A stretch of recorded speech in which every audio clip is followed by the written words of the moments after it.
Chaque mariage parfait a ses fissures. Le mien a simplement volé en éclats devant un public. Je m'appelle Jacob Mitchell. Depuis 15 ans, je suis marié à Catherine brillante et ambitieuse, qui a bâti son cabinet de marketing à partir de rien pour en faire l'une des principales agences de Boston. De l'extérieur, nous étions ce couple que tout le monde envie. Des carrières réussies, une belle maison coloniale à Brooklyn, des photos de vacances prises dans des lieux exotiques qui faisaient verdir nos amis de jalousie. Nous avions tout compris. Ou du moins, c'est ce que je pensais.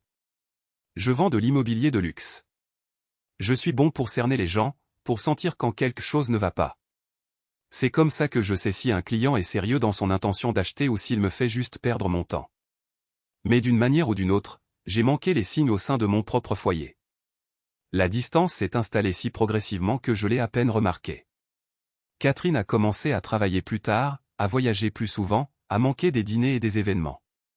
Ses baisers sont devenus machicaux. Les conversations se sont réduites à de la logistique. Quand je lui posais des questions sur sa journée, elle me donnait le condensé, la version édulcorée qu'elle partageait probablement avec son assistante. Rien de vrai, rien de vulnérable. C'est juste le stress du travail, disait-elle. Ce nouveau client est exigeant. Je la croyais parce que je voulais la croire, parce que l'alternative était impensable, jusqu'à une nuit de mars où je n'arrivais pas à dormir et où j'ai trouvé son téléphone allumé sur le comptoir de la salle de bain. Elle l'avait laissé déverrouillé, ce qu'elle ne faisait jamais. Je suis resté là, débattant avec moi-même sur le respect de sa vie privée. Puis j'ai pensé à la façon dont elle avait changé le code secret le mois dernier sans me le dire. Comment elle gardait toujours le téléphone face cachée. Comment elle sortait des pièces pour prendre des appels. Un aperçu de texte sur l'écran. La nuit dernière était incroyable. Je n'arrête pas d'y penser. L'expéditeur était Peter Whittaker, un client. Mon estomac s'est noué en ouvrant la conversation. Ce que j'ai trouvé n'était pas de la correspondance professionnelle. C'était une conversation intime s'étendant sur des mois. Des projets de rendez-vous dans des bars d'hôtel, des blagues privées, des plaintes à mon sujet, à notre sujet, concernant notre relation stagnante. Jacob est un homme bon, avait-elle écrit, mais nous agissons par habitude maintenant. Avec toi, je me sens de nouveau vivante. J'ai fait défiler jusqu'à décembre, trouvant les premiers échanges coquins. 4 mois. Cela durait depuis 4 mois alors que je me demandais pourquoi ma femme semblait distraite. Je ne l'ai pas confrontée cette nuit-là. Quelque chose de froid et de calculateur a pris le dessus. Une partie de moi-même que je ne reconnaissais pas. J'ai remis le téléphone exactement comme je l'avais trouvé et suis retourné à notre lit, allongé à côté d'elle pendant des heures, à regarder le plafond, à planifier ma prochaine étape. Parce qu'il ne s'agissait pas seulement d'une liaison. Il s'agissait de ma vie qui était un mensonge soigneusement construit. Et je voulais que tout le monde voie la vérité. Le lendemain matin, Catherine m'a embrassé pour me dire au revoir comme si de rien n'était. Réunion du conseil ce soir, a-t-elle dit. Ne m'attends pas. J'ai hoché la tête en souriant. Pas de problème. Bonne chance pour la présentation. Après son départ, je me suis porté malade au travail pour la première fois en 3 ans. Puis j'ai ouvert mon ordinateur portable et j'ai commencé mon enquête. Peter Whittaker n'était pas n'importe quel client. Il était le vice-président du marketing chez Nexus Technologies, le plus gros compte de Catherine, valant des millions en facturations annuelles. Je l'ai trouvé sur LinkedIn. MBA de Harvard, divorcé il y a 2 ans, récemment déménagé à Boston depuis Chicago. Sa photo de profil montrait un homme aux cheveux poivre et sel et le genre de confiance qui vient de la vieille fortune. J'ai approfondi mes recherches. Comptes de médias sociaux, communiqués de presse d'entreprise, photos d'événements caritatifs où, bien sûr, lui et Catherine apparaissaient ensemble, se tenant un peu trop près. Sur une image d'un gala du mois dernier, sa main reposait sur le bas de son dos. Je me suis souvenu de cette nuit où elle était rentrée après minuit, affirmant que l'événement avait traîné en longueur, et avait dormi dans la chambre d'amis parce qu'elle ne voulait pas me réveiller. Dans l'après-midi, j'avais établi la chronologie de leur relation, les réunions d'affaires qui se prolongeaient, les situations d'urgence avec les clients le week-end, la conférence à New York qui coïncidait avec son voyage d'affaires là-bas. J'ai même trouvé l'hôtel où ils se rencontraient le plus souvent, le Liberty en centre-ville. L'entreprise de Catherine. Il y avait un tarif d'entreprise permanent pour les clients de passage. Comme c'était pratique. À 18h30, je me suis rendu au centre-ville et me suis garé en face du Liberty. Effectivement, l'Audi argenté de Catherine s'est garé au service de voiturier à 19h15. Peter est arrivé séparément 10 minutes plus tard. Ils n'ont même pas regardé autour d'eux pour voir si quelqu'un les regardait en entrant ensemble, riant de quelque chose.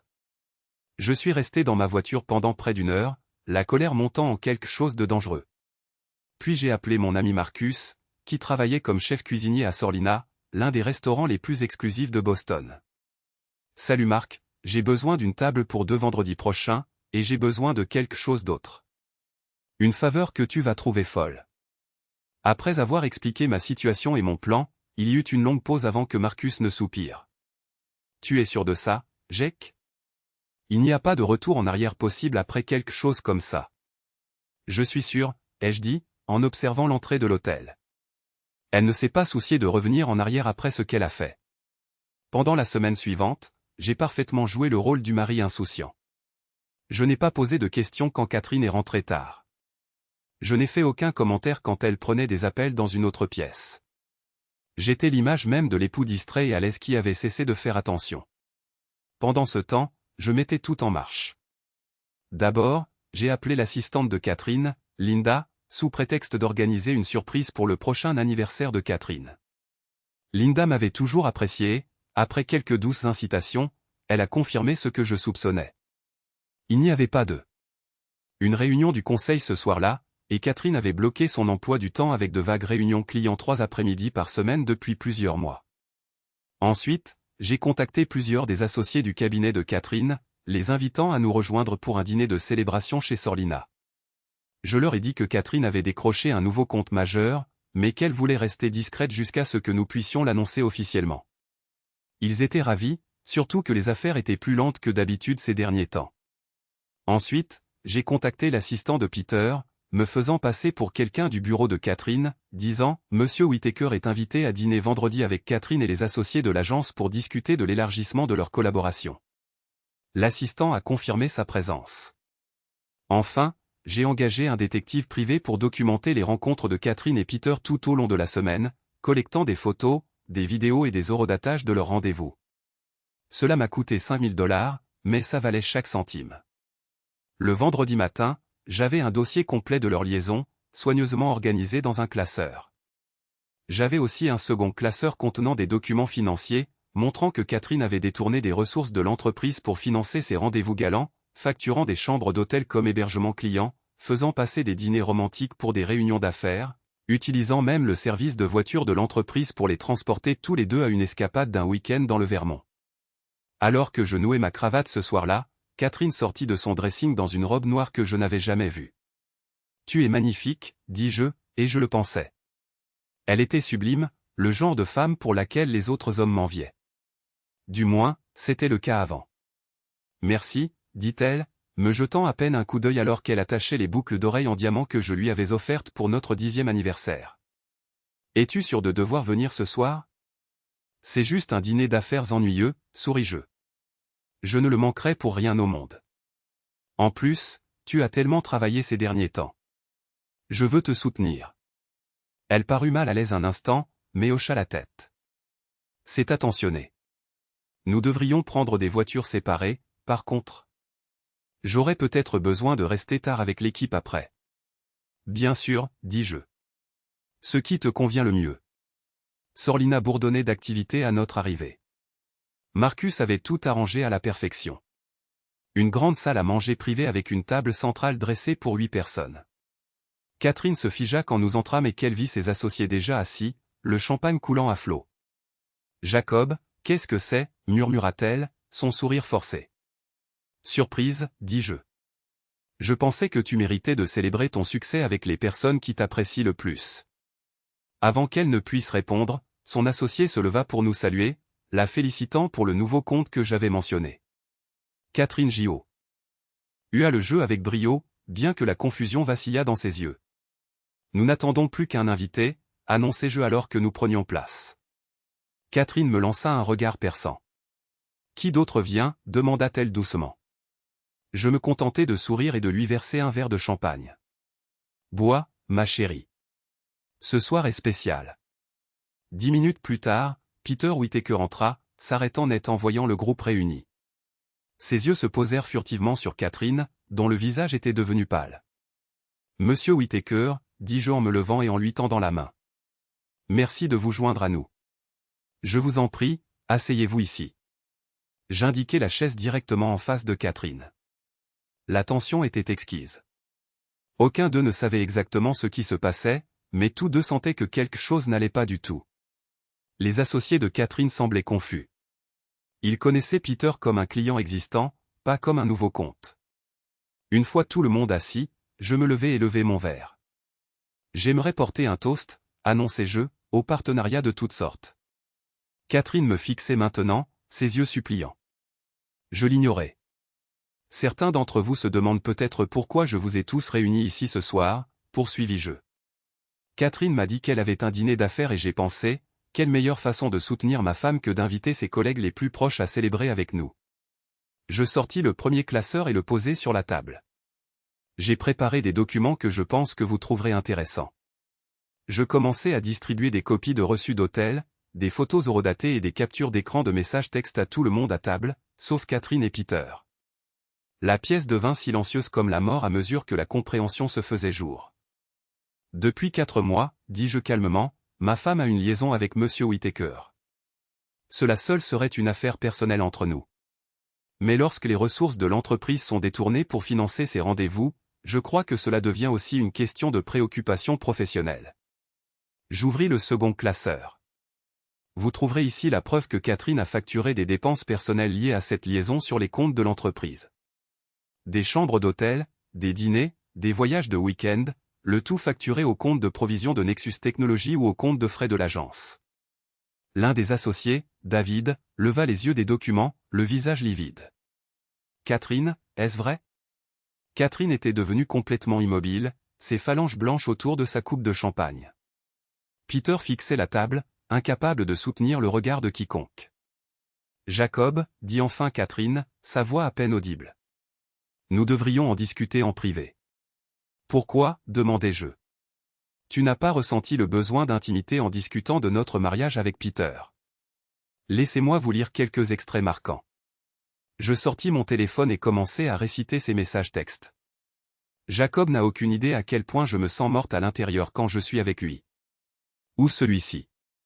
Parfois je regarde la vie que nous avons construite et je me demande si cela en valait la peine. La pièce était si silencieuse qu'on pouvait entendre la glace fondre dans les verres d'eau. Arrête. Peter fin. Ali a dit, ce n'est pas approprié. J'ai ri, un son rauque qui m'a surpris moi-même. Pas approprié. Tu couches avec ma femme depuis 4 mois. Tu as laissé sa société payer les frais de votre liaison. Et tu veux me faire la morale sur ce qui est approprié? Je me suis tourné vers les associés de Catherine. Je suis désolé de vous mêler à ce désordre, mais Catherine a trahi plus que moi. Elle a également trahi votre confiance. Elle a volé la société pour financer sa liaison. David s'est éclairci la gorge. Je pense que nous devrions poursuivre cette discussion une autre fois. Catherine, nous devrons nous rencontrer dès lundi matin. Catherine n'a pas répondu. Elle me regardait avec un mélange de fureur et d'incrédulité. Je me suis levé. Profitez de votre dîner. Il est déjà payé. Pas par la société cette fois, mais par moi. Considérez-le comme mon cadeau d'adieu. J'ai jeté ma serviette sur la table. Catherine, j'ai déménagé tes affaires dans la chambre d'amis. Mon avocat te contactera lundi. Alors que je sortais, j'ai entendu Catherine m'appeler par mon nom, mais je ne me suis pas retourné. Dans la salle principale du restaurant, les têtes se sont tournées sur mon passage, attirées par l'agitation provenant de notre espace privé. J'ai salué poliment Marcus en partant, me sentant étrangement calme. Dans l'air frais du soir à l'extérieur, j'ai enfin pris une profonde inspiration. C'était fait. La vérité était révélée. Je n'avais aucune idée de ce qui allait se passer ensuite. Mais pour la première fois depuis des mois, je me sentais de nouveau moi-même. Je ne suis pas rentré directement chez moi ce soir-là. Je ne pouvais pas affronter la maison vide en sachant que Catherine pourrait y retourner. Au lieu de cela, j'ai conduit jusqu'à notre maison de plage à Cap Cod, un endroit que je n'avais pas visité depuis des mois parce que Catherine avait prétendu en avoir besoin comme retraite créative pour son travail. Maintenant, je me demandais si elle y avait aussi emmené Peter. Le trajet m'a donné le temps de digérer ce que je venais de faire. Étais-je allé trop loin? Peut-être. Mais à mesure que l'adrénaline se dissipait, je n'ai ressenti aucun regret, seulement un étrange soulagement creux, comme percer un abcès qui couvait depuis des mois. Lorsque je suis arrivé à la maison de plage après minuit, j'ai été surpris de la trouver immaculée. Aucun signe de rendez-vous galant. C'était peut-être la seule chose qu'elle n'avait pas souillée. Je me suis versé un whisky et je me suis assis sur la terrasse, écoutant les vagues s'écraser sur le rivage. Mon téléphone n'arrêtait pas de vibrer. Des messages de Catherine, de ses associés, même un de Peter. Je les ai tous ignorés. Au lieu de cela, j'ai appelé mon frère aîné, James, qui vivait à Seattle. Malgré le décalage horaire, il a répondu immédiatement. « Jake, tout va bien ?»« Pas vraiment, » ai-je dit, et je lui ai tout raconté. Quand j'ai eu fini, il est resté silencieux un instant. « Bon sang, petit frère, tu ne fais jamais rien à moitié, n'est-ce pas? Tu penses que je suis allé trop loin.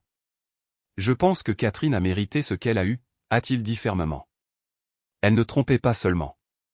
Elle volait et mentait à tout le monde. Que étais-tu censé faire? Avoir une petite discussion tranquille avec elle et la laisser raconter l'histoire à sa manière? Ces mots m'ont rassuré. James avait toujours été ma boussole morale. S'il pensait que j'avais fait ce qu'il fallait, peut-être que c'était le cas. Que se passe-t-il maintenant, a-t-il demandé. Divorce. Recommencer. Je ne sais pas, viens à Seattle pour un moment, a-t-il suggéré. Prends de la distance avec tout ça. J'ai promis d'y réfléchir et j'ai raccroché, me sentant légèrement mieux. Au moins, quelqu'un était de mon côté. Le lendemain matin, je me suis réveillé au son de coups violents sur la porte d'entrée. Je suis sorti du lit en titubant, m'attendant à trouver Catherine. Au lieu de cela, c'était David, son associé. Nous devons parler, a-t-il dit d'un ton sombre. Je l'ai laissé entrer, essayant de me débarrasser du sommeil. Comment saviez-vous que j'étais ici? Catherine pensait que vous pourriez l'être. Elle est mal en point, Jacob. Ce n'est plus mon problème, ai-je dit en me dirigeant vers la cuisine pour faire du café. David m'a suivi. Vous ne comprenez pas. Après votre départ hier soir, les choses ont dégénéré. Peter a essayé de s'expliquer, affirmant que tout cela était un malentendu. Catherine a piqué une crise, l'accusant d'essayer de sauver sa peau tout en la sacrifiant. J'ai levé un sourcil. Une querelle d'amants? Plus que ça, elle lui a jeté son verre au visage, a commencé à crier qu'il avait promis de quitter sa femme pour elle. C'était une nouveauté pour moi. Peter est marié. David a hoché la tête. Apparemment, il s'était réconcilié avec son ex-femme il y a 6 mois, mais ne l'avait pas dit à Catherine. C'est pourquoi il repoussait sans cesse leur projet de rendre leur relation publique. La cafetière gargouillait tandis que je digérais cette information. Alors, elle n'était pas seulement l'autre femme. Elle était l'autre femme qui ne savait même pas qu'elle était l'autre femme. Exactement, a dit David. Et quand elle l'a découvert, elle a complètement perdu la tête. Elle a commencé à révéler toutes sortes de détails sur leur relation, des choses qu'aucun de nous ne voulait entendre. À la fin, elle avait pratiquement confirmé tout ce qui figurait dans votre dossier, et même plus. Je lui ai tendu une tasse de café. Pourquoi me dites-vous cela, David? Parce qu'en tant que son associé, j'ai besoin de savoir jusqu'où vous comptez aller. Les malversations financières à elles seules pourraient détruire l'agence si elles devenaient publiques. Nous avons des investisseurs, des clients qui se retireraient immédiatement s'ils avaient vent de ce scandale. Vous vous inquiétez de la limitation des dégâts, ai-je réalisé. Pouvez-vous me blâmer? 15 ans à bâtir cette entreprise, et Catherine pourrait tout faire s'effondrer parce qu'elle n'a pas su se tenir. J'ai réfléchi à ces mots. Je n'avais aucune querelle avec David ou les autres associés.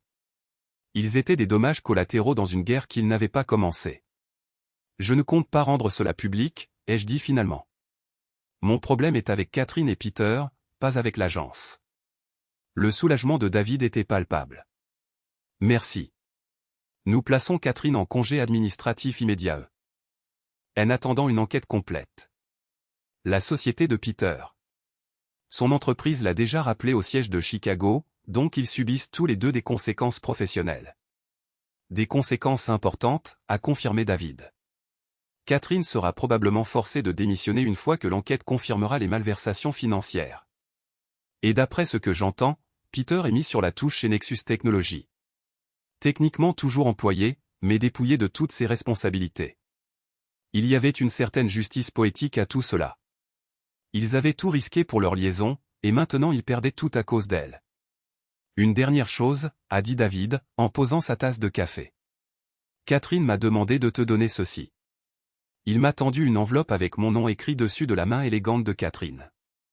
Je l'ai prise, mais ne l'ai pas ouverte. Dis-lui que je la lirai quand je serai prêt, ai-je dit. David a hoché la tête et s'est levé pour partir. Quoi qu'il en soit, Jacob, je suis désolé pour tout ça. Catherine a toujours été si posée, si professionnelle. Aucun de nous ne l'a vu venir. Après son départ, je suis resté assis à fixer l'enveloppe pendant un long moment avant de la ranger dans un tiroir, sans l'ouvrir. Quoi que Catherine ait à dire, ça pouvait attendre. J'avais d'abord besoin de temps pour mettre de l'ordre dans mes propres pensées. J'ai passé le week-end à la maison de la plage, ignorant les appels et les messages.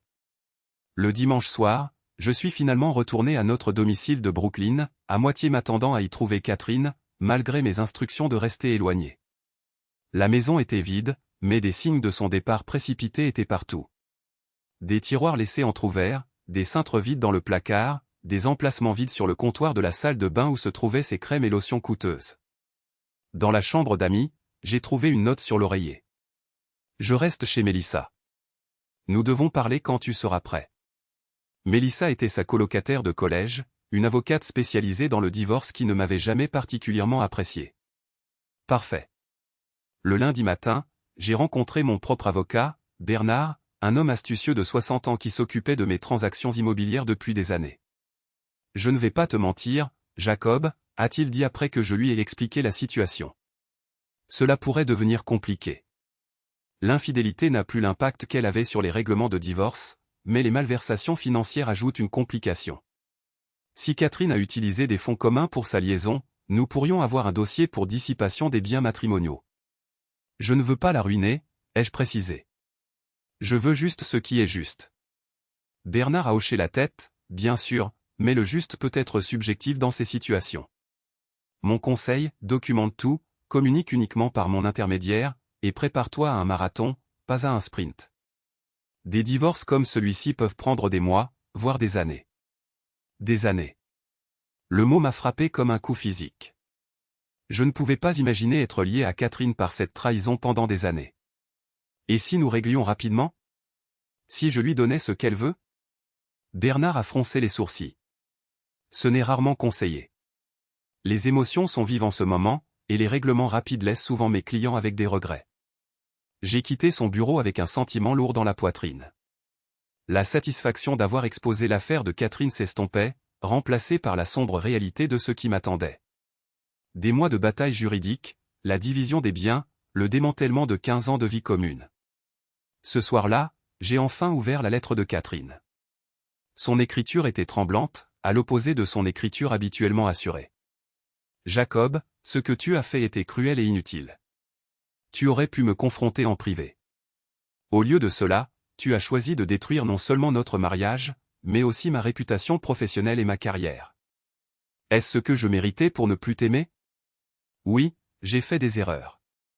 J'aurais dû être honnête à propos de mes sentiments. J'aurais dû te dire que je voulais mettre fin à notre mariage avant que quoi que ce soit n'arrive avec Peter. Mais tu as fait en sorte que tout le monde dans nos vies ne me verra que comme une tricheuse et une voleuse. Plutôt que comme quelqu'un qui était piégé dans une relation devenue froide des années auparavant. Ta vengeance te semble peut-être satisfaisante maintenant, mais tu finiras par réaliser que tu ne m'as pas seulement puni. Tu as détruit tout ce que nous avions construit ensemble par pure rancune. Mon avocate contactera la tienne concernant la procédure de divorce. Catherine. Sa tentative de recadrer le récit, de se poser en victime piégée dans un mariage sans amour, était exactement ce à quoi je m'attendais. Cela n'a fait que renforcer ma conviction avoir pris la bonne décision en exposant la vérité. Ce que Catherine n'a pas compris, c'est que je n'avais pas agi par rancune ni même par vengeance. J'avais agi par instinct de survie. À ce moment-là, lorsque j'ai trouvé ces messages, quelque chose de fondamental avait changé en moi. j'ai réalisé à quel point j'avais complètement abandonné mon identité à notre partenariat. Comment j'avais vécu dans l'ombre de son succès, acceptant moins que ce que je méritais parce que je pensais que c'était ça l'amour. L'exposition publique ne visait pas à l'humilier. Il s'agissait de me réapproprier mon propre récit, de refuser d'être le mari pathétique et trompé qui ignorait ou choisissait de fermer les yeux. Il s'agissait de forcer tout le monde, y compris moi-même, à affronter la vérité. J'ai froissé la lettre et l'ai jetée. Catherine avait toujours été douée pour réécrire l'histoire pour servir ses propres fins. Je ne la laisserai pas réécrire celle-ci. Le lendemain, j'ai reçu un appel d'un numéro inconnu. Malgré ma meilleure intuition, j'ai répondu « Jacob, c'est Peter Whittaker ». J'ai failli raccrocher, mais la curiosité m'a maintenu en ligne. « Qu'est-ce que tu veux ?» « T'excuser, ai-je dit, la voix tendue. Ce qui s'est passé entre Catherine et moi. Ce n'était pas prévu. C'est juste arrivé. Les liaisons ne surviennent pas comme ça, ai-je dit froidement. Ce sont des choix. Des centaines de petits choix pour trahir quelqu'un qui vous fait confiance. Tu as raison, a-t-il admis. Et je paie ces choix maintenant. Ma femme a encore demandé le divorce. Nexus Technologies. Il m'a essentiellement rétrogradé. Ma réputation dans l'industrie est fichue. Je suis censé te plaindre? Non, dit-il rapidement. Je mérite tout ça. J'appelle parce qu'il y a quelque chose que tu devrais savoir. Quelque chose que Catherine ne t'a pas dit. Je me suis préparé au pire. Quoi? Nous avions prévu de partir ensemble. De créer notre propre agence. D'emporter le compte Nexus avec nous. Elle allait te le dire après que nous ayons obtenu le financement. Donc, ce n'était pas juste une aventure. C'était un bouleversement complet de sa vie. Nouvel amant, nouvelle entreprise, nouveau départ. J'aurais été le dernier au courant. Mis devant le fait accompli une fois toutes les pièces en place. Pourquoi me dis-tu ça, ai-je demandé. Parce que tu mérites de connaître toute la vérité, dit Peter. Et parce que Catherine raconte à qui veut l'entendre que tu es instable, que tu as tout monté en épingle. Elle essaie de sauver sa réputation en détruisant la tienne. Cela ne me surprit pas. Catherine avait toujours été stratégique, même en situation de crise. Merci pour l'avertissement, dis-je, mais je n'ai pas besoin de ton aide. Je comprends, dit Peter. Pour ce que ça vaut, je suis désolé. Pas seulement pour la liaison, mais pour tout. Tu as l'air d'un type bien qui ne méritait rien de tout ça. Après qu'il ait raccroché, je suis resté assis, pensant à sa révélation. Catherine et Peter avaient planifié un avenir ensemble, un avenir qui exigeait le démantèlement de notre mariage et de son partenariat professionnel. La liaison ne concernait pas seulement le sexe ou la connexion émotionnelle. Il s'agissait d'ambition et d'opportunité. D'une certaine manière, cela rendait la trahison encore pire. Ce n'était pas une faiblesse passagère ou une recherche désespérée de connexion. C'était calculé, stratégique. La Catherine que je connaissais de fond en comble. J'ai appelé David immédiatement et lui ai rapporté ce que Peter m'avait dit. Cela concorde avec ce que nous avons découvert, dit David d'un ton sombre. Nous avons trouvé un plan d'affaires sur l'ordinateur portable de Catherine. Des projections détaillées pour une nouvelle agence avec Peter listé comme fondateur. Il prévoyait de nous débaucher nos plus gros clients, y compris Nexus Technologies. C'est l'ironie du sort, je suppose, dit David. Selon nos contacts là-bas, Nexus n'aurait jamais suivi Peter dans une nouvelle agence. Ils valorisent trop leur relation avec notre entreprise pour la risquer avec une start-up. Donc, leur grand plan était voué à l'échec dès le départ, essentiellement, confirma David, ce qui rend tout ce désastre encore plus absurde. Je le remerciai pour l'information et raccrochai, ressentant un étrange mélange de justification et de tristesse. Catherine avait été prête à tout risquer, notre mariage, son partenariat, sa réputation professionnelle pour un fantasme qui ne se serait jamais concrétisé. Cet après-midi-là, j'ai reçu un message de mon ami Marcus. Tu devrais peut-être éviter les réseaux sociaux pendant un certain temps.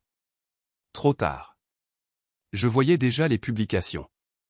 Catherine avait apparemment partagé sa version de l'histoire avec plusieurs amis qui publiaient maintenant des messages cryptiques sur les hommes narcissiques et l'humiliation publique comme forme d'abus. Aucun nom n'était mentionné, mais quiconque dans notre cercle saurait exactement de qui il était question. On pouvait jouer à ce jeu à deux. J'aurais pu envisager de poster mes propres références voilées aux épouses infidèles et aux malversations financières, mais je me suis retenu. Ce n'était pas la personne que je voulais être. J'avais fait ma déclaration au restaurant. Tout le reste ne serait que mesquin. Au lieu de cela, j'ai rappelé James. Je pense que je vais accepter ton offre de visiter Seattle. Bien, dit-il. Sors de Boston pendant un certain temps. Laisse la poussière retomber. Le lendemain matin, j'ai réservé un vol pour la semaine suivante et déposé une demande de divorce par l'intermédiaire de Bernard. Je faisais les premiers pas vers ce qui allait suivre. Avant de pouvoir quitter la ville, cependant, il y avait une dernière confrontation que je ne pouvais éviter. Catherine s'est présentée à la maison sans prévenir, utilisant sa clé malgré ma demande de ne pas venir. J'étais dans la cuisine quand j'ai entendu la porte d'entrée s'ouvrir. Elle se tenait dans l'embrasure, l'air à la fois défiant et diminué. Son apparence habituellement impeccable était légèrement échevelée, ses cheveux pas tout à fait parfaitement coiffés, son maquillage ne dissimulant pas tout à fait les cernes sous ses yeux. « Tu as changé le code de l'alarme » dit-elle accusatrice. « Tu as changé les règles de notre mariage » ai-je rétorqué. « Pourquoi es-tu là, Catherine ?»« Pour te faire entendre raison. Ce divorce n'a pas besoin d'être contentieux. Nous pouvons le gérer comme des adultes. » J'ai ri. Comme les adultes que nous étions quand tu couchais avec Peter en le facturant à ta société. Ou comme les adultes que nous sommes maintenant, toi répandant des rumeurs sur ma stabilité mentale. Elle eut la décence de paraître mal à l'aise. Je n'ai jamais dit que tu étais instable. Non, tu l'as juste insinué à quiconque voulait l'entendre. Catherine soupira et avança plus loin dans la cuisine. Écoute, Jacob, ce que j'ai fait était mal. La liaison, les mensonges, tout ça. Mais ce que tu as fait au restaurant était cruel. Tu m'as humilié devant mes collègues, mes pairs, contrairement à la gentillesse que tu m'as témoignée en trahissant notre mariage pendant des mois. C'était différent, insista TL. C'était privé. Ce que tu as fait était public. Tu l'as rendu public au moment où tu as commencé à détourner de l'argent de ta société pour financer ta liaison. Tu l'as rendu public quand toi et Peter avez commencé à planifier votre nouvelle agence. Tu l'as rendu public quand tu as commencé à mentir à tout le monde dans nos vies. Catherine tressaillit. Comment as-tu su pour l'agence? Peter me l'a dit, ai-je répondu, juste avant de mentionner que Nexus n'aurait jamais quitté ta firme pour ta petite start-up. Tout ton plan était bâti sur du sable, Catherine. Elle s'effondra sur une chaise. Toute sa combativité la quitta. Ça ne devait pas se passer comme ça. Comment ça devait se passer? Tu me quittes, tu commences une nouvelle vie avec Peter, et tout le monde accepte. L'accepte sans discuter. Tu as la chance d'être la femme assez courageuse pour quitter un mariage moribond pour le grand amour. Quelque chose comme ça, admit-elle. Est-ce si terrible de vouloir une rupture nette? La rupture a cessé d'être nette dès l'instant où tu l'as compromise. J'ai dit, tu n'as plus le droit de contrôler la narration, Catherine. Tu ne décides plus de la façon dont cette histoire est racontée. Elle a levé les yeux vers moi, les larmes aux yeux. Pendant un instant, j'ai aperçu la femme dont j'étais tombé amoureux. Vulnérable, réelle, pas la professionnelle impeccable qu'elle montrait au monde. Je t'ai aimé, Jacob, pendant de nombreuses années. Mais quelque chose a changé. J'ai changé. Tu aurais pu me parler, ai-je dit doucement. Nous aurions pu essayer la thérapie de couple. Ou si tu étais vraiment malheureuse, tu aurais pu demander le divorce avant de commencer quelque chose avec Peter. Je sais, a-t-elle murmuré. J'ai été lâche. Nous sommes restés assis en silence un moment, le poids de 15 ans suspendu entre nous. Que se passe-t-il maintenant? A-t-elle finalement demandé. Maintenant, nous divorçons, ai-je dit simplement. Chacun suit son chemin. Nous partageons nos biens équitablement. Nous essayons de ne pas nous détruire mutuellement dans le processus. Catherine a hoché la tête lentement. Je peux accepter cela. Malgré ce que tu pourrais penser, je ne veux pas te faire plus de mal que je ne t'en ai déjà fait. Alors dis à tes amis d'arrêter de publier des choses sur moi. Ils sont juste protecteurs, a-t-elle dit. Ils créent un récit où je suis la méchante et tu es la victime. Nous savons tous les deux que ce n'est pas la vérité. Catherine s'est levée. Je leur parlerai et je demanderai à Mélissa de contacter Bernard au sujet des modalités du divorce. Je veux que cela soit terminé le plus vite possible. Moi aussi, ai-je convenu. Alors qu'elle se tournait pour partir, elle a marqué une pause. Pour ce que ça vaut, je suis désolé, Jacob. Pas seulement pour l'aventure, mais pour la façon dont j'ai géré tout ça. Tu mérites mieux. Après son départ, je me suis versé un verre et me suis assis seul dans notre cuisine. La cuisine que nous avions rénovée ensemble il y a 3 ans, nous disputant sur les matériaux des comptoirs et les carreaux de crédence. Cela semblait remonter à une éternité. La confrontation avec Catherine avait été étonnamment décevante. Pas de cris, pas d'accusations dramatiques, juste la tranquille reconnaissance que tout ce que nous avions eu avait disparu. Peut-être avait-il disparu bien avant que Peter n'entre en scène. La semaine suivante s'est écoulée dans un tourbillon de consultations juridiques et d'arrangements pratiques. J'ai mis la maison en vente, aucun de nous ne voulait plus y vivre et j'ai commencé à faire mes valises pour mon voyage à Seattle. Catherine et moi communiquions par l'intermédiaire de nos avocats, l'hostilité initiale cédant progressivement la place à une efficacité professionnelle. La nouvelle de notre séparation s'est rapidement répandue dans notre cercle social. Les amis ont pris parti, comme il arrive dans ces situations. Certains m'ont contacté avec des condoléances maladroites. D'autres ont gardé une distance diplomatique. Quelques-uns, ceux qui avaient été témoins de la confrontation au restaurant ou avaient entendu des récits détaillés, me regardaient avec une nouvelle lassitude, comme s'ils ne savaient pas ce que j'allais faire ensuite. La veille de mon vol pour Seattle, Marcus m'a invité à prendre un verre dans son restaurant après la fermeture. Nous étions assis au bar, la salle à manger sombre et vide autour de nous. Alors, dit-il en me versant un généreux whisky. Tu pars vraiment. Juste pour quelques semaines, ai-je précisé. J'ai besoin de prendre mes distances. Marcus a hoché la tête. Probablement une bonne idée. Les choses sont encore assez vives par ici. À quel point est-ce grave? Ai-je demandé. Ça dépend à qui tu demandes, dit-il prudemment. La plupart des gens pensent que Catherine a eu ce qu'elle méritait.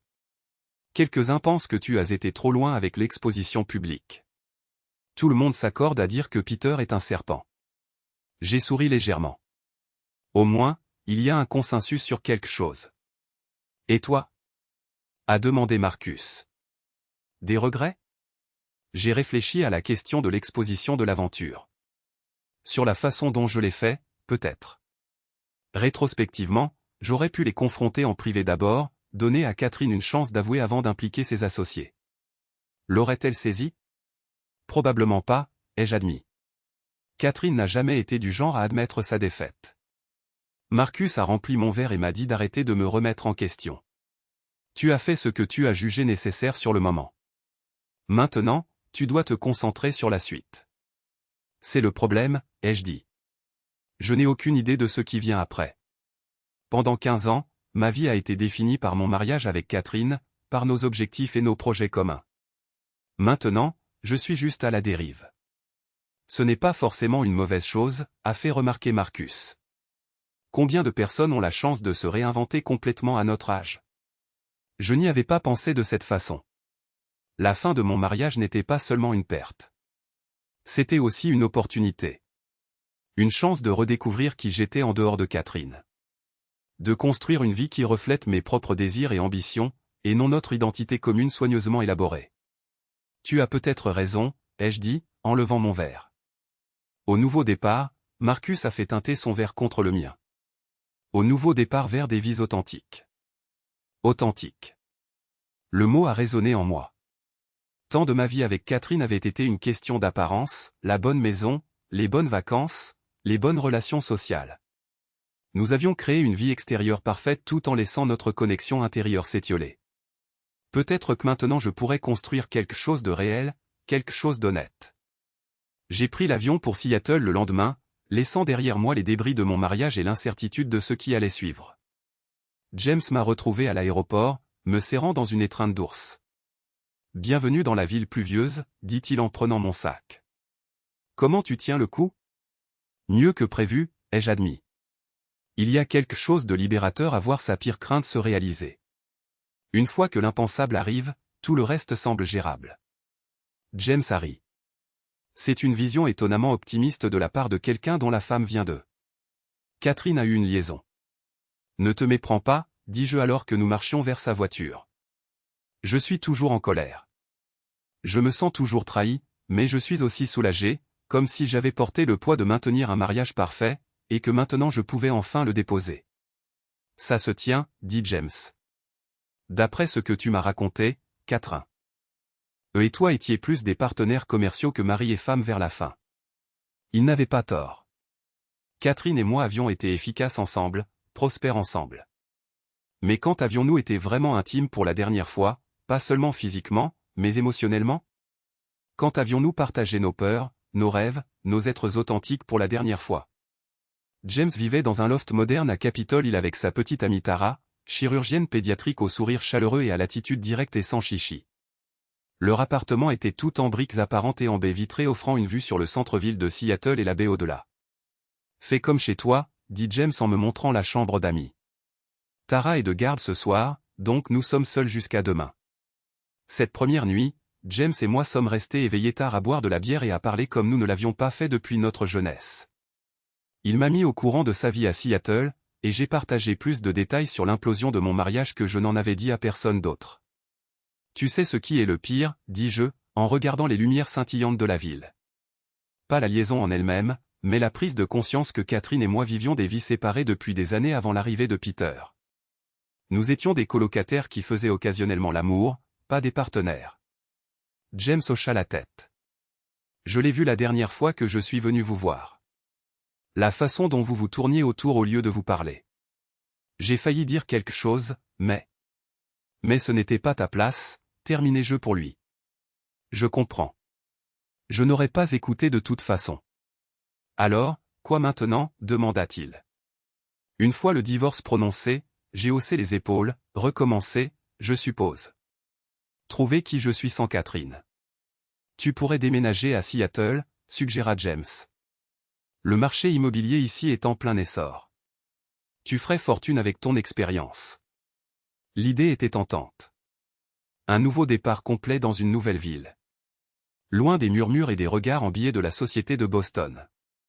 Loin des lieux qui retenaient les souvenirs de ma vie avec Catherine. J'y réfléchirai, promis-je. Le lendemain matin, je me suis réveillé à l'odeur du café et au son de voix inconnues. J'ai trouvé James dans la cuisine avec Tara et une femme remarquable aux cheveux bouclés foncés et aux yeux bleus vifs. « Jake, voici Alexis, » dit James. « C'est l'agente immobilière dont je te parlais hier soir. » Je lui ai lancé un regard. Il n'avait mentionné aucune agente immobilière, mais j'ai tendu ma main. « Enchanté. »« De même, » dit Alexis, sa poignée de main ferme. « James dit que tu travailles dans l'immobilier de luxe à Boston. J'adorerais recueillir tes idées sur le marché de la côte et un de ces jours. » Bien sûr, dis-je, acceptant le café que Tara me tendait, bien que je sois techniquement en vacances de tout ce qui touche à l'immobilier pour le moment. Compris, sourit Alexis. Mais si tu changes d'avis, je montre une superbe propriété au bord de l'eau cet après-midi qui pourrait t'intéresser. Purement pour une étude de marché comparative, bien sûr. Son regard a croisé le mien un instant de plus que nécessaire. Et j'ai ressenti quelque chose que je n'avais pas éprouvé depuis des années. L'attraction simple et sans complication pour quelqu'un de nouveau. Pas d'histoire, pas d'attente, juste du potentiel. Je me suis surpris à dire, une étude de marché, ça a l'air parfait. 4 heures plus tard, je me tenais dans une maison moderniste en verre et en cèdre sur les bords du lac Washington, écoutant Alexis en détailler les caractéristiques à un riche couple du secteur technologique. Elle était douée, compétente sans être insistante, agréable sans être fausse. Je me suis surpris à étudier sa technique autant que la propriété elle-même. Après le départ des clients, qui promettaient d'y réfléchir, Alexis se tourna vers moi. Alors, comment je m'en suis sorti? De façon impressionnante, ai-je admis, bien que tu aurais pu davantage mettre l'accent sur l'intégration domotique. Les gens de la technologie adorent ce genre de choses. Notez, dit-elle en fermant la porte d'entrée à clé. Maintenant, débriefing autour d'un verre. Il y a un super endroit pas loin avec vue sur le lac. Au bar, la conversation a coulé facilement. Alexis avait déménagé à Seattle depuis San Francisco il y a 5 ans après son propre divorce. Marié trop jeune, expliqua-t-elle, faisant tourner son vin. Nous avons évolué dans des directions différentes. La séparation a été à l'amiable, mais cela ressemblait quand même à un échec à l'époque. Je connais ce sentiment, dis-je. Même si la liaison de Catherine a rendu la décision assez évidente, il y a toujours ce sentiment d'avoir échoué dans la relation la plus importante de ma vie. Alexis m'a observé. James a mentionné ta situation. Stratégie de sortie plutôt dramatique, j'ai fait la grimace. Pas mon plus beau moment, peut-être. Je ne sais pas, dit-elle pensivement. Il y a quelque chose à dire sur le fait de révéler les secrets au grand jour. Quand mon ex et moi nous sommes séparés, nous avons dit à tout le monde que c'était mutuel et amical, ce qui était vrai en soi, mais nous n'avons pas mentionné sa liaison émotionnelle avec sa collègue ou mon ressentiment croissant. Parfois, j'aurais aimé que nous soyons plus honnêtes, ne serait-ce qu'avec nous-mêmes. Sa franchise était rafraîchissante après des années de gestion minutieuse de l'image avec Catherine. Assez parlé des mariages ratés, dit Alexis, levant son verre. Au nouveau départ. Tu ressembles à mon frère, ai-je ri. Il a dit la même chose hier soir. Homme intelligent, dit-elle avec un sourire. Alors, Seattle commence à te plaire? Quand nous avons terminé nos verres, le soleil se couchait sur le lac, enveloppant tout d'une lueur dorée. Alexis me reconduisit au loft de James et avant que je ne sorte de la voiture, elle me tendit sa carte de visite. Au cas où tu déciderais de rendre ce nouveau départ plus permanent, dit-elle, je connais toutes les meilleurs quartiers. J'ai pris la carte, nos doigts se frôlant. J'y penserai. À l'étage, j'ai trouvé James et Tara en train de préparer le dîner. James a levé un sourcil quand je suis entré. Bonne journée de recherche de marché. Très instructive, ai-je dit, ignorant son regard entendu. Au cours des 2 semaines suivantes, Seattle a opéré sa magie sur moi. L'air pur, les paysages magnifiques, le sentiment de toutes les possibilités, tout cela agissait comme un antidote à la toxicité que j'avais laissée derrière moi à Boston. J'ai accompagné James pour des randonnées sur les sentiers voisins, j'ai passé des après-midi à explorer différents quartiers, et oui, j'ai revu Alexis pour un café 2 fois de plus. Elle était facile à vivre, intelligente, drôle, directe. Il y avait une attirance, indéniable mais simple. Aucun de nous ne l'a forcé, tous deux conscients que ma vie était en plein bouleversement, mais cela restait une possibilité alléchante, un aperçu de ce à quoi la vie après Catherine pourrait ressembler. Pendant ce temps, de retour à Boston, la procédure de divorce avançait avec une efficacité surprenante. Catherine, peut-être désireuse de laisser le scandale derrière elle, s'est montrée raisonnable concernant la répartition des biens. La maison a reçu plusieurs offres quelques jours après sa mise en vente. Nos avocats réglaient les détails avec un minimum de drame. Puis, 3 jours avant mon retour prévu à Boston, tout a changé. J'étais en train de prendre le petit déjeuner avec James et Tara quand mon téléphone a sonné. Bernard, mon avocat. Jacob, nous avons un problème, a-t-il dit sans préambule. Catherine affirme que tu as piraté son téléphone pour obtenir les SMS que tu as révélés au restaurant. Elle menace de porter plainte au pénal. C'est ridicule, ai-je bégayé. Son téléphone était déverrouillé. J'ai vu les messages directement sur l'écran. Elle dit que tu as utilisé son empreinte digitale pendant qu'elle dormait pour le déverrouiller, puis que tu as pris des captures d'écran. Elle qualifie cela d'accès non autorisé à ses données personnelles. Mon esprit s'est emballé. C'est sa parole contre la mienne. Et pourquoi attendre maintenant pour faire cette allégation? Selon son avocat, elle était trop traumatisée par l'humiliation publique pour penser clairement avant récemment, a dit Bernard, le scepticisme évident dans sa voix. Écoute, je ne pense pas qu'elle ait une bonne affaire, mais cela pourrait compliquer le divorce si elle s'obstine. Après avoir raccroché, j'ai raconté la conversation à James, qui avait l'air inquiet. Ça change tout, a-t-il dit. Si Catherine passe à l'offensive, tu dois retourner à Boston et t'en occuper de front. J'ai hoché la tête, réservant déjà un vol plus tôt sur mon téléphone. Adieu le divorce à l'amiable. Et, a dit Tara, me serrant l'épaule. Ne la laisse pas réécrire l'histoire.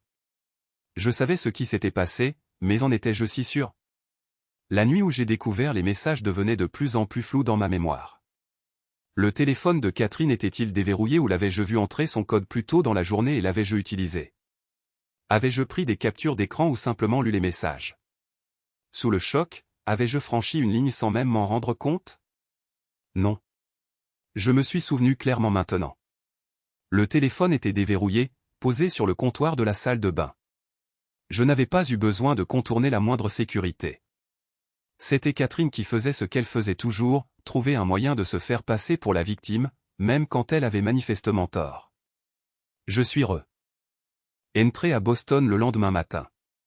Le sentiment de paix que j'avais trouvé à Seattle s'évaporait à chaque kilomètre vers l'est. Au moment où j'ai atterri, j'avais 3 messages vocaux de Bernard et un de David, l'associé de Catherine. J'ai appelé David en premier, curieux de son implication. « Jacob, je sais que ce n'est plus mes affaires, mais tu devrais savoir ce que Catherine est en train de faire, a-t-il dit d'un ton pressant. Elle dit à tous ceux qui veulent l'entendre que tu as accédé illégalement à ses données. Elle suggère même que tu as fabriqué des preuves de l'affaire pour détruire sa réputation. C'est insensé, ai-je dit, ressentant une montée de colère. Elle a admis l'affaire ce soir-là au restaurant. Il y avait des témoins. Elle dit qu'elle n'a admis cela que parce qu'elle a été prise au dépourvu et était confuse, qu'elle a acquiescé parce qu'elle avait peur de ce que tu pourrais faire d'autre. David semblait mal à l'aise. Écoute, personne parmi ceux qui étaient là ce soir-là ne la croit. Nous avons tous vu son visage quand Peter est entré, mais elle est convaincante pour les gens qui ne connaissent pas toute l'histoire. Pourquoi me dis-tu cela, ai-je demandé avec méfiance. Je pensais que tu serais de son côté professionnellement. L'agence est en train de se dissoudre, a dit David d'un ton sec. Après le départ de Catherine, nous avons découvert d'autres irrégularités financières. Rien de criminel, mais assez pour éroder la confiance entre les partenaires restants. Nous sommes en train de liquider les opérations et de partir chacun de notre côté. Je suis désolé d'entendre ça, ai-je dit, et je le pensais. David et ses partenaires étaient des dommages collatéraux dans une guerre qu'ils n'avaient pas déclenchée. Ne le sois pas, a-t-il dit. C'était probablement le bon moment. Mais je voulais que tu saches ce que Catherine raconte parce qu'il ne s'agit plus seulement de ton divorce. Elle essaie de reconstruire sa réputation professionnelle en détruisant la tienne. Après avoir raccroché, j'ai appelé Bernard, qui a confirmé tout ce que David m'avait dit. Catherine menait une campagne pour reformuler toute la situation comme un coup monté élaboré, orchestré par un mari jaloux et contrôlant. La bonne nouvelle, a dit Bernard, c'est qu'elle n'a aucune preuve concrète que tu as piraté quoi que ce soit. Et nous avons ces documents financiers prouvant qu'elle a détourné des fonds de l'entreprise, ce que ses propres partenaires ont vérifié. Alors, qu'est-ce qu'on fait? Nous la mettons au défi, a dit Bernard fermement. Dis-lui que si elle poursuit ses allégations, nous contre-attaquerons avec une plainte pour diffamation et ferons en sorte que chaque détail de son affaire et de sa faute financière devienne public. Ce fut brutal mais efficace. En quelques jours, Catherine a retiré ses accusations concernant le piratage de son téléphone. Et sont revenus aux conditions originales du divorce. Mais les dégâts causés à la bonne entente qui subsistait entre nous étaient irréparables. Tout espoir d'une séparation digne et respectueuse s'était envolé. L'audience finale de divorce était fixée pour septembre, dans 3 mois. En attendant, je devais décider de la suite. Rester à Boston, où la campagne de dénigrement de Catherine avait déjà entaché ma réputation professionnelle, ou tenter ma chance à Seattle, où Alexis et la promesse d'un nouveau départ m'attendaient. La décision devint plus facile quand mon patron me convoqua dans son bureau un après-midi pluvieux. « Jacob, je vais être direct, » dit Richard en refermant la porte derrière moi. Les clients posent des questions. Cette scène chez Sorlina est devenue une sorte de légende dans certains milieux, et tout le monde n'apprécie pas le drame. Certains de nos clients plus conservateurs demandent d'autres agents. Je sentis monter la colère, car j'avais révélé l'affaire de ma femme. Aurait-il préféré que je me taise et que je joue le rôle de l'idiot? Richard leva les mains. Je ne te juge pas. Bon sang, j'aurais probablement fait la même chose à ta place, mais la perception compte dans ce métier. Et en ce moment, la perception est que tu es impulsif. Impulsif, moi, répétai-je d'un ton neutre. Pour avoir défendu ma position, pour la nature publique de l'affaire, clarifia Richard. Écoute, ça finira par se calmer, mais en attendant, je pense qu'il serait peut-être préférable que tu t'occupes principalement de nos clients hors de l'État. Moins de contact direct avec la scène sociale de Boston. C'était une rétrogradation, à l'exception du nom. Le portefeuille de clients hors de l'État était plus petit, moins prestigieux, avec moins d'opportunités pour les ventes à forte commission dans lesquelles je m'étais spécialisé. Je me levai. Je crois que je vais plutôt prendre un congé plus long. Considérez ça comme un congé prolongé. Richard parut soulagé. Bien sûr, prends tout. Le temps dont tu as besoin pour arranger les choses. En vidant mon bureau, je réalisai que je me sentais plus libéré qu'énervé. Boston était devenu un champ de bataille. Chaque interaction était lourde de sous-entendus. Chaque revers professionnel était lié à l'implosion de mon mariage. Il était peut-être temps de céder ce théâtre de guerre particulier à Catherine et de construire quelque chose de nouveau ailleurs. Ce soir-là, j'appelai Alexis. À quel point étais-tu sérieuse quand tu disais vouloir m'aider à trouver un logement à Seattle? Demandai-je. Quand elle répondit, j'entendis le sourire dans sa voix. Très sérieuse. Cela signifie-t-il que tu vas déménager? J'y pense, dis-je. J'ai besoin d'un nouveau départ et Seattle me semble la bonne option. Mais j'aimerais d'abord organiser quelques entretiens avec des agences immobilières. Voir s'il y a une place pour moi professionnellement. Laisse-moi faire, dit-elle avec assurance. Ta réputation te précède. Les bonnes parties, je veux dire. J'ai déjà eu l'intérêt du directeur de mon agence quand j'ai mentionné que tu pourrais déménager. Les choses se mettaient en place avec une rapidité qui aurait été alarmante si cela n'avait pas semblé si juste. En une semaine, j'avais 3 entretiens prévus avec des agences immobilières de Seattle et une courte liste d'appartements potentiels qu'Alexis avait établie. Rien de permanent, avait-elle insisté, juste des locations pour commencer. Tu pourras investir dans une propriété une fois installée. Sa prévenance me toucha. Catherine aurait insisté pour l'adresse la plus impressionnante dès le début. L'apparence toujours primordiale. Alexis comprenait que j'avais besoin de trouver mes marques d'abord. Alors que mon départ de Boston approchait, il me restait une dernière affaire à régler, une rencontre avec Catherine pour signer quelques documents préliminaires de divorce. Nous avions convenu de nous retrouver dans un lieu neutre, une salle de conférence au bureau de Bernard. Elle arriva pile à l'heure, impeccablement vêtue d'un tailleur bleu marine qui criait la compétence professionnelle. Son visage était soigneusement composé, ne montrant rien de la femme qui avait partagé mon lit pendant 15 ans. « Jacob, dit-elle d'un signe de tête. « Catherine, répondis-je. Tu as bonne mine. »« Merci. » Elle s'assit en face de moi, posant son sac à main de créateur sur la table entre nous comme une barrière. « Je crois comprendre que tu déménages à Seattle. » Les nouvelles allaient vite. « Oui, j'ai accepté un poste chez Westlake Property. »« Tu fuis ?» Le défi dans sa voix était subtil, mais indéniable. « Je vais de l'avant, corrigeai-je. Il n'y a plus rien pour moi ici. » Elle tressaillit légèrement, la première fissure dans sa façade composée. « Tu aurais pu te battre pour nous, tu sais, avant tout ça. Si tu avais fait attention, remarquez que j'étais malheureuse. » Non, l'interrompis-je. Ne réécris pas notre histoire pour faire de ton aventure ma faute. Tu aurais pu me parler si tu étais malheureuse. Tu as choisi la tromperie à la place. Catherine détourna le regard. Je l'ai fait, et j'ai payé pour ce choix. Ma carrière est en ruine. Ma réputation a été endommagée par tes propres actions, finis-je, pas par ma révélation de celle-ci. Elle rencontra mes yeux alors, et un instant je perçus un regret sincère. Tu as raison. J'ai fait mes choix, mais toi aussi, Jacob.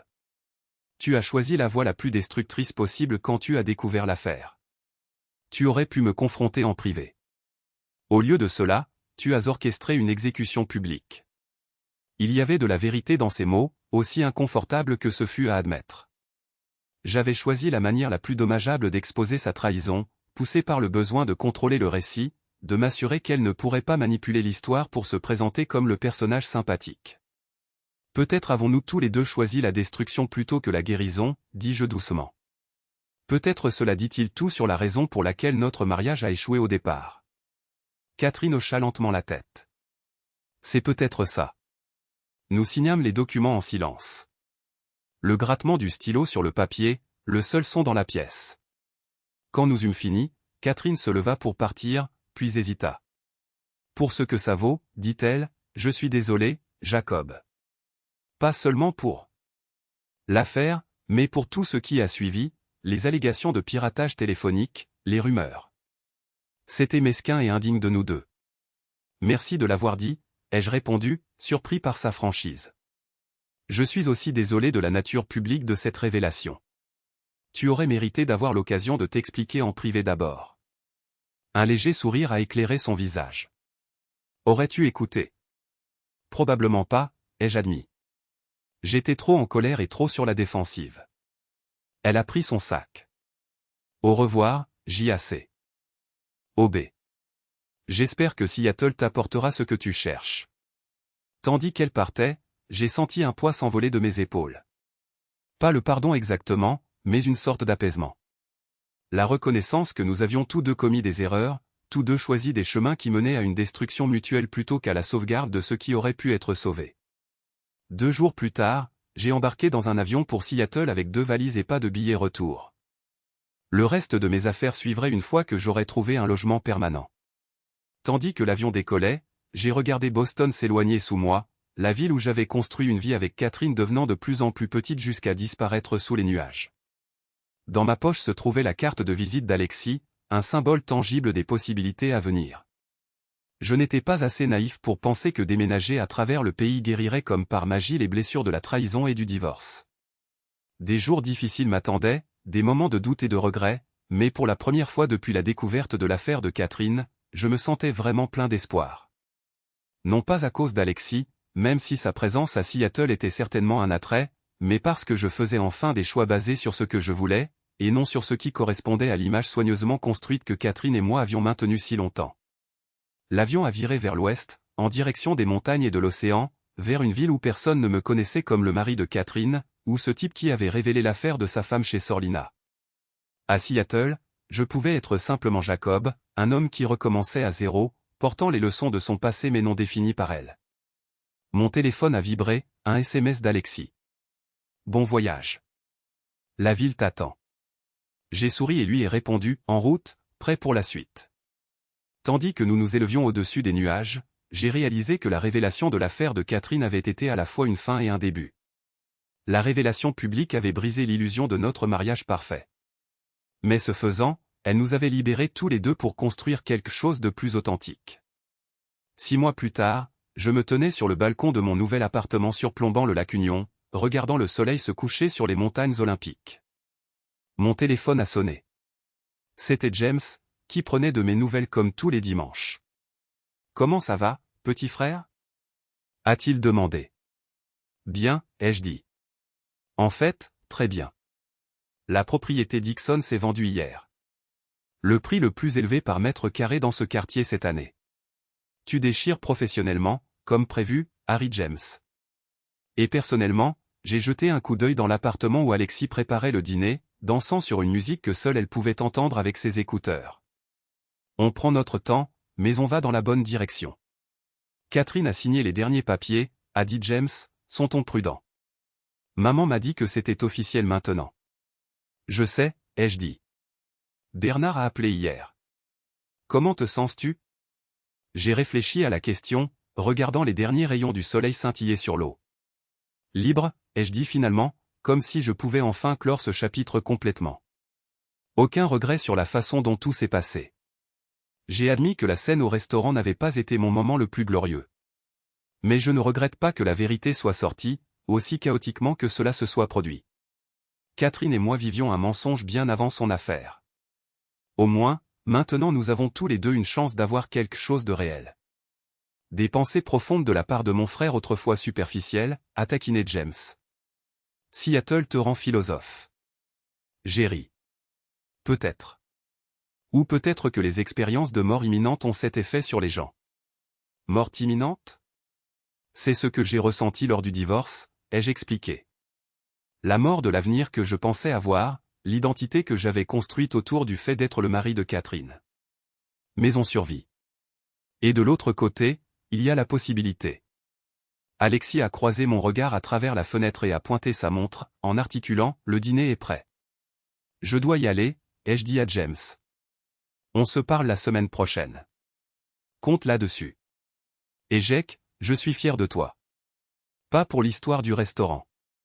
Ça, c'était une folie avérée, mais pour la façon dont tu t'es reconstruit après, pour ne pas avoir laissé l'amertume te définir.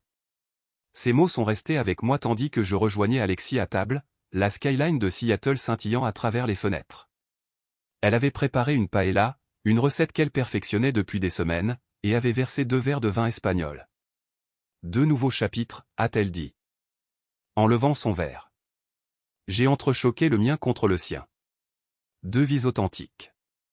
Pendant que nous mangions, j'ai pensé au chemin qui m'avait mené ici. La nuit où j'avais découvert l'affaire de Catherine avait été la plus douloureuse de ma vie. La révélation publique chez Sorlina, La chose la plus imprudente que j'ai jamais faite.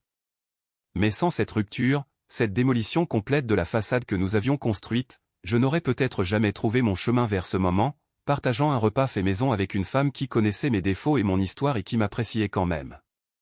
Une femme qui n'avait pas besoin que je sois la moitié d'un couple parfait et puissant, qui valorisait l'honnêteté plutôt que les apparences. Tu es silencieux ce soir, a observé Alexis en remplissant nos verres. Tout va bien avec James? Tout va bien, les jeux assurés. Je pensais juste à la façon dont les choses auraient pu tourner différemment. Des regrets? A-t-elle demandé, faisant écho à la question de James. Je l'ai regardée, Alexis, brillante, gentille, honnête, qui n'avait jamais prétendu être autre chose que ce qu'elle était. Pas un seul, ai-je dit, et je le pensais vraiment. Musique?